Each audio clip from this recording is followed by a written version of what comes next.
Last we have found out what's wrong with this poor little girl. She does have megaesophagus, even though we have had so many tests that the vets have felt necessary.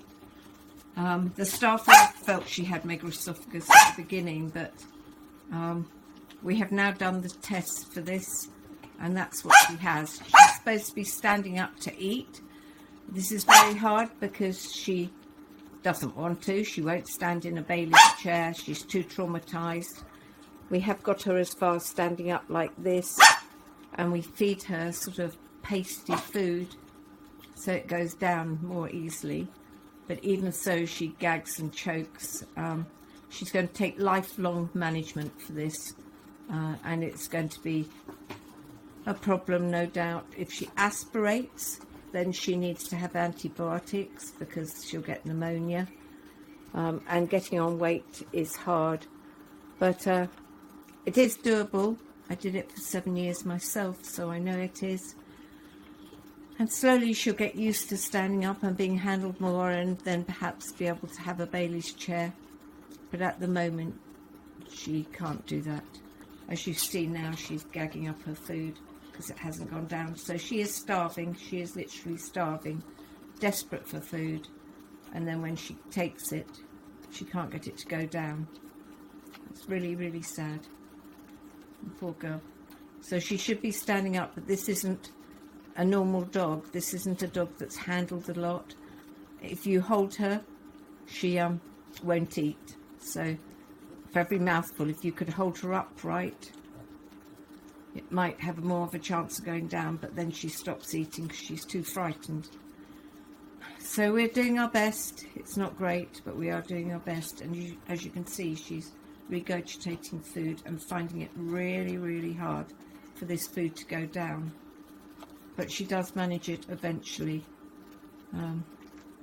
If you syringe it down, then she has the chance of it going down the wrong way, and then she aspirates, and unfortunately that causes her pneumonia. So it's going to be a long, hard haul to get the weight on this dog, and the rest of her life is going to be a labour of love. Now I've blocked her off in a much smaller area in hopes that she won't get down, though I fear she still will. And we will try and rig something that makes it impossible for her to get down, so she has to stay in this position to eat, in hopes that we can make it work for her. As you see, she has still got down in a very small area, and we'll have to see what we can do. Perhaps we can rig some sort of very tiny Bailey's chair that she cannot get out of, but then she's so traumatized she won't eat at all.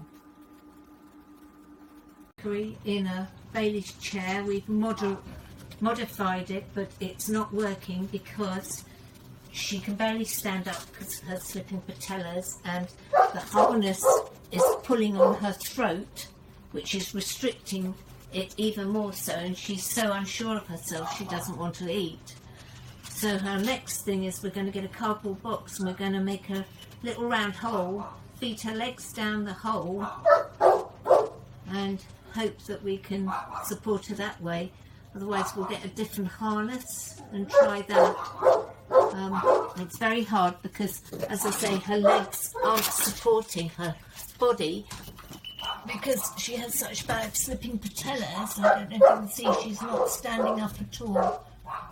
So, poor little thing, and it's making her gag because the harness is too tight now that she's pulling. We're trying to support her by this fixing her collars and sort of tying her up. So we'll try something else now. Okay, now we have her in a different harness. It doesn't restrict her throat. Seems to be better. She's too frightened to eat, but we'll keep trying.